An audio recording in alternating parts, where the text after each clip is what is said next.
जो बच्चा कल धक्के खा के आया है, कीचड़ों में घूम रहा है, आप कह रहे अच्छा कोई बात नहीं, रीअपीयर भी हो रहा है। तबेले हैं सेंटर्स के आगे और ऊपर बैंक्वेट हॉल बने हुए हैं जिनमें रात को शादियां होनी है। मतलब लिटरली बच्चे कीचड़ में जाने लग रहे हैं। खेतों के बीच में सेंटर्स इन लोगों ने बनाए हुए हैं। बदतमीजी की मतलब आखिरी इंतहा तक ये लोग चले गए हैं। सर मैं एक आखिरी सवाल आपसे आज पूछता हूँ कि इस पूरे मुद्दे पर सिस्टम की गलती है या सरकार की? देखो दोनों ही शामिल है, एक को दोष देना तो गलत होगा।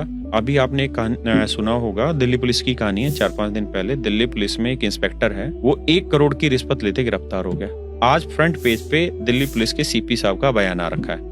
भ्रष्टाचार में अगर इंस्पेक्टर लेवल का अधिकारी 1 करोड़ की रिश्वत लेने लग रहा है, जो ऊपर वाले उनका क्या ही होगा, क्या हालात होगी। बेसिक बात। और एक नियम है कि अगर आप किसी चीज के अध्यक्ष है, जैसे मान लीजिए थाने का एक एसएचओ है और एसएचओ के यहाँ अगर कोई हौलदार रिश्वत लेते पकड़ा गया, सिपाही रिश्वत लेते पकड़ा गया, तो सीधी सजा एसएचओ को दी जाती है। एसएचओ को उठा के लाइन हाजिर फेंका जाता है। तो यहाँ अगर जितनी भी गड़बड़ियां हो रही हैं तो ये सरकार की जिम्मेदारी है कि एसएससी चेयरमैन को सजा दी जाए।